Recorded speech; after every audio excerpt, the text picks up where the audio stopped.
We are live now, Roxanne. Yay, we are live. Okay, California insurance crisis. What sellers need to know.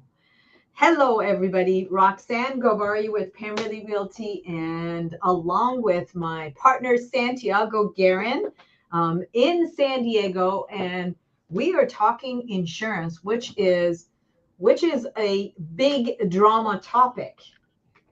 It is. It is. A lot of people don't know if they can get insurance, if they can get it, where they're looking in the area, what's going on, what if they can't get it, how does that work? So right now, insurance is one of the biggest hidden costs in California real estate. And I'm not sure if this is really just California real estate either. I think it's more than just California. Natural disasters are becoming more widely spread, and they're affecting more than just our state. Mhm.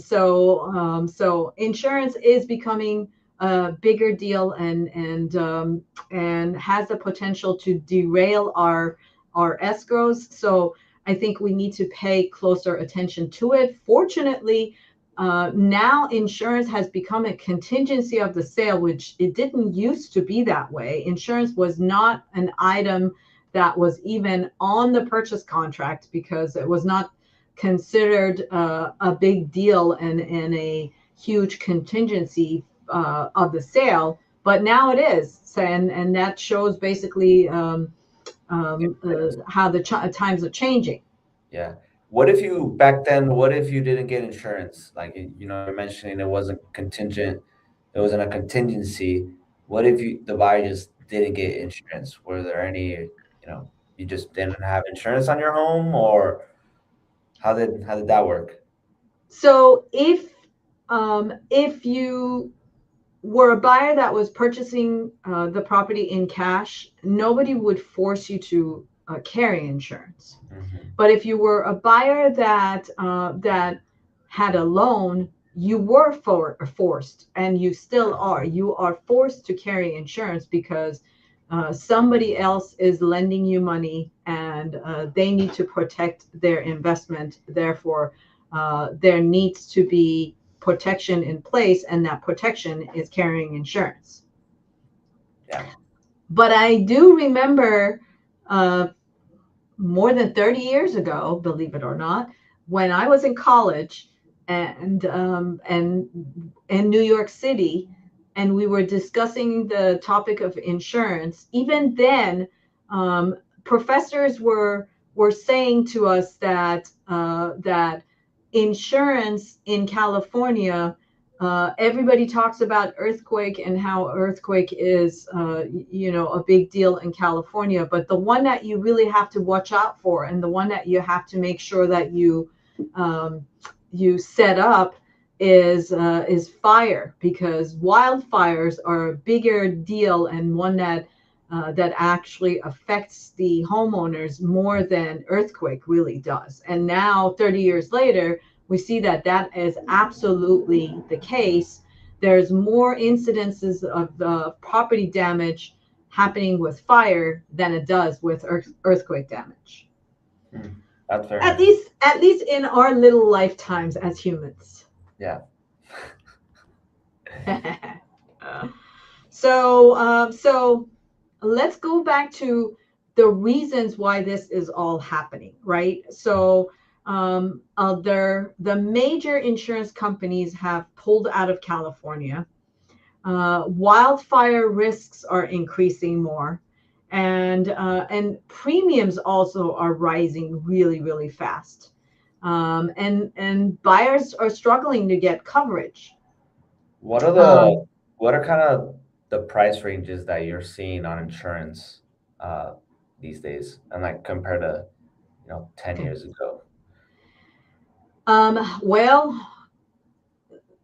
they are significant. Let's put it that way. Insurance used to be basically a non-issue, and not a major cost of the transaction, Yeah. right?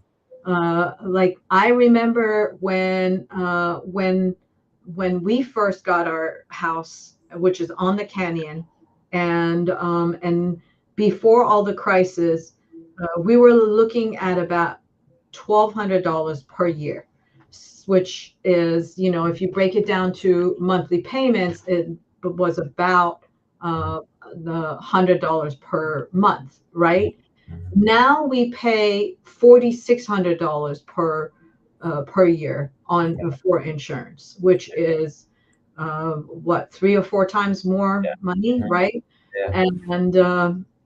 And it's basically this for the same amount of coverage that we had before, and it's not going to get any better anytime soon. Yeah. Yeah. So so let's talk about how this would affect sellers, right? So higher insurance means buyers have lower affordability, Yeah. and if you are a seller and you want to maximize your profits, but the buyer cannot pay you as much as you want because part of their monthly budget is going towards insurance, that's going to affect how much they're going to pay you, the seller. Are And there other things on top of just insurance that could affect the buyer's affordability? I mean, I know like if it were to be like a condo, it could be like an HOA fee, but are there any other things that a seller should know is also affecting the buyer's, buying power? Well, it depends on whether you are in a condo, or a single family home, just like you said, Yeah. right? If you are in a condo, and this is another thing that is happening right now, where condos are across the board, condos are becoming more expensive to carry Yeah. and to own, because of higher costs of insurance on the condos and a higher cost of maintenance on the condos. So that obviously is a cost that's going to be passed on to the buyer, right? If you're buying a single family home as a buyer, what about the maintenance issues, right? And then, of course, property taxes. Property taxes also eat into the affordability of the buyer. I was looking at a settlement statement, which is a final statement that shows all the costs for a buyer, Yeah. about what they're buying into, and their monthly payment, principal and insurance, was about $2,800, Yeah. and then on top of that, there was a $700 monthly payment that was going towards property taxes and insurance. And then, since this was a condo, then on top of that, the HOA fees were being added. So out the door cost to them was almost $1,000. close to $4,000, whereas only the principal and interest was at 28, and Yeah. that's a significant difference, right? They're So paying like 1,000 something on, other things. So that's, other fees, yeah. exactly, Wow. exactly, yeah. So wildfire zones and high risk areas. Now, like I said, I live on a canyon, right? And if you're living on a canyon, then you're more at risk, because if there's a brush fire, the fire just comes off the canyon and into your home. As a matter of fact, one of my relatives, they used to live in Scripps Ranch area, and this is probably predates you being born, or somewhere around the same time that you were born. But in 2003, we had a fire in Scripps Ranch, and and my relative's home was basically on top of the hill, right on the canyon, and the whole area behind their home was all just brush, right? And so what had happened was, the fire had started in the canyon, and the wind had brought it up, and so it's almost as quickly as a whoosh, Yeah.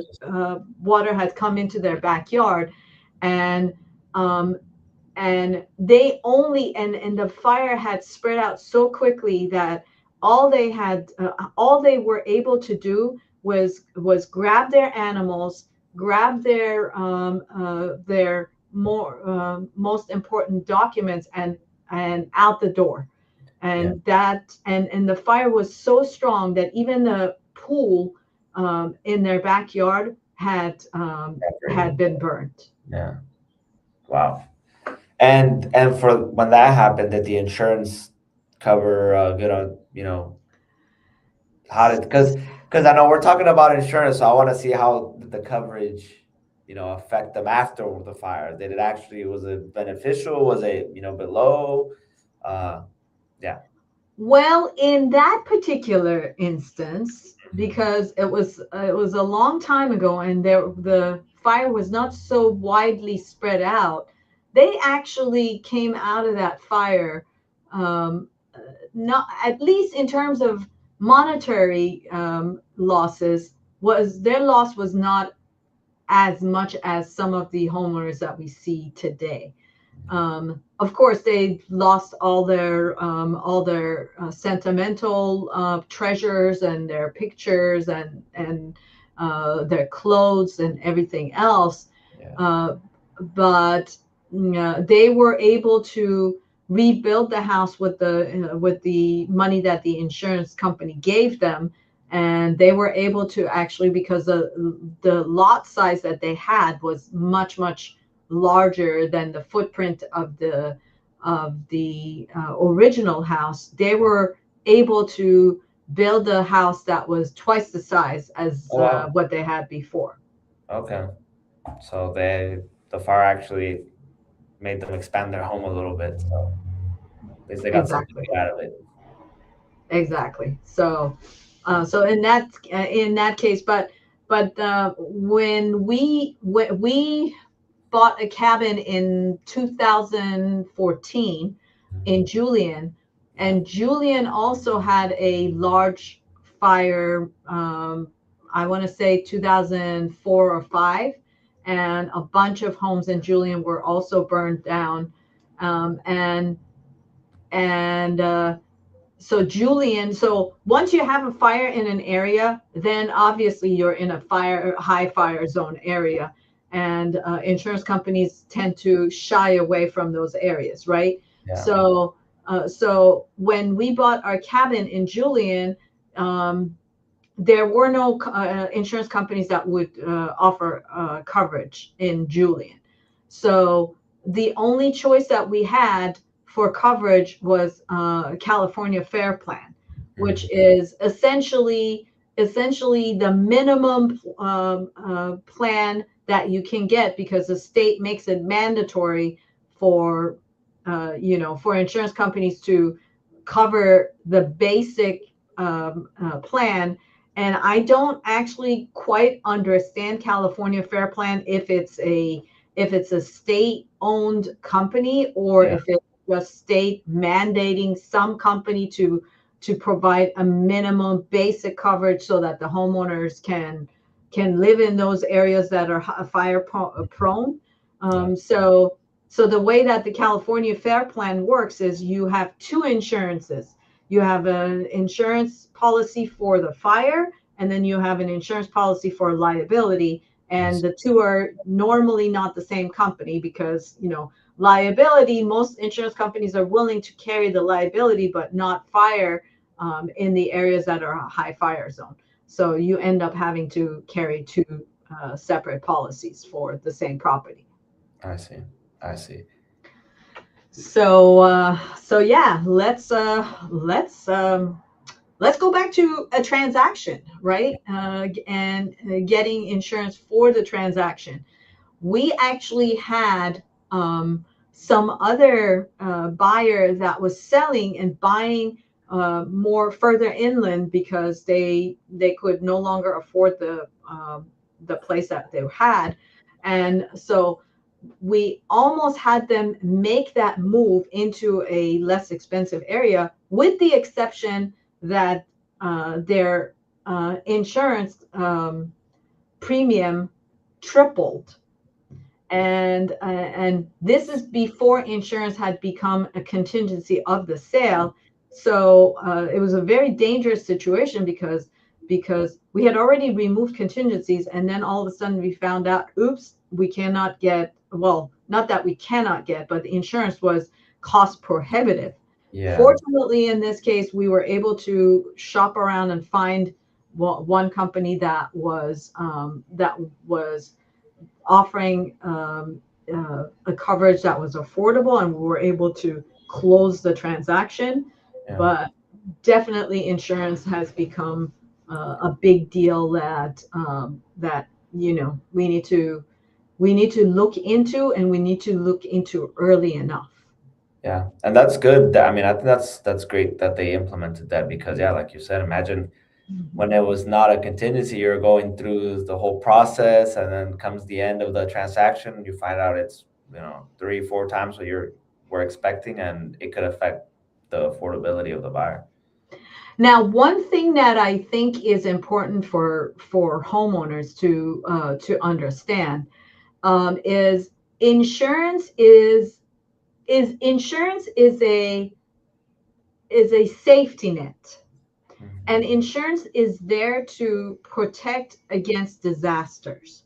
And also, insurance is there so that you ensure that you are able to basically get a mortgage and get your own home, right? But insurance is not there to pay for maintenance on the property. Yeah. I think this is the disconnect that a lot of homeowners have, that, okay, I have to replace my roof, or my roof is leaking and I have to replace my roof. Let me file an insurance claim and then make them pay for my roof. Well, that's not the best, that's not why you get insurance for your home, Yeah. right? Or even something more serious than that. You have a leak that happens and inside the home and destroys the inside of the home, right? Even in that case, sometimes you want to look and say, okay, is this something that I want the insurance to pay for, or is this something that I want to pay out of pocket? Yeah. And contrary to the popular belief that everybody thinks about, oh, I had a major, uh, you know, um, disaster happen, and let me hurry up and call the insurance company and file a claim, which is okay. Um, but you have to do that thinking that, okay, which is more important, carrying insurance and making sure that the property stays insured, or getting paid out of a situation that may or may not be recoverable through insurance, because then after that you become the black sheep, and they're going to raise insurance rates, and when you want to sell, now you have also a record of claims, and you have to weigh it out and say, okay, which one is to my benefit, pay out of pocket or file an insurance claim? Yeah. And so everybody can understand what's the difference of that with like the home warranty, you Mm, know, because good question. yeah, Good because I question. mean, some people could maybe the home warranty can fix some of that stuff, right? So just like everything else, we have different policies, right? So you have a fire insurance policy, you have a flood insurance policy, you have an earthquake insurance policy, and you have an umbrella policy, and then you have a home warranty insurance policy, right? Yeah. So the difference is, home warranty insurance policy is a policy that you purchase so that if something breaks inside your home, that home warranty coverage will help you. And the important part about those home warranty coverages is, number one, they always have a deductible, right? So let's say you pay $700 for the insurance policy per year for the home warranty insurance. And then you have a $70 deductible. So just like you go to visit your doctor and you have a deductible to see your doctor, it's the same concept. You have a deductible before you can actually get to the professional to come in and take a look. And again, it's important to note that home warranty is also for the 11th hour disasters. They are not for maintaining your home. So for example, you buy the home, you look at the water heater, and the water heater is working just fine, right? It's operational, it's being inspected, inspector says it's working just fine. You close the transaction, you move in, and on the day second, the water heater explodes and there's water coming all from underneath it, right? That is a perfect case for calling the home warranty and saying, hey, this just happened to me, and they would replace that water heater for you with no problem, right? But let's say you're doing your inspection when you're purchasing the property, and the inspector looks at the water heater and says, water heater leaks, right? So then you say, you know what, don't matter, I still want this house. So you close on the transaction, and then you're like, okay, well, water heater is, I knew that the water heater is leaking. Now I want to replace the water heater. And you say, okay, well, I'm going to call the home warranty company and say, come and replace the water heater. Well, in that case, they're going to say, nope, we are not going to replace the water heater because it was leaking when you were doing your inspection. It was leaking, and now you have to pay to get a new water heater. This is not a disaster situation. This is a maintenance issue. So you have to pay for it yourself. Yeah, that makes sense. So that's those are the two different things about one versus the other. Okay. So the takeaway, review your insurance coverage. Make sure that you have ample coverage. Make sure that you have replacement coverage, meaning that, God forbid, if the house burns down today, you have enough coverage to replace the home tomorrow. Yeah. And then make sure to do a thorough inspection and make sure everything is in a good shape, right? That the roof, the electrical, the brush around the house, it's all maintained, and everything is in a condition that that you are approving of. Otherwise, you basically don't set yourself up for lack of maintenance to get into a situation that's going to get you in trouble and possibly deny coverage on you. I agree. Okay, so another thing that I think what we need to think about is the extravagance that us Americans are used to. I love my husband, who's European, and I love visiting Germany, and I love to see how Germans, and I think most Europeans, they live very modestly compared to what we're used to. We are, always bigger and always flashier and always more luxurious and all. And they're basically all about living humbly, living within their means, and if we just got back to a little bit more of that culture of living more modestly, living within our means, and then in turn taking better care of our belongings and our homes and our lives, then I think we all will be in a better shape as a society, as an industry. Yeah, I agree. I agree with that. Very good point.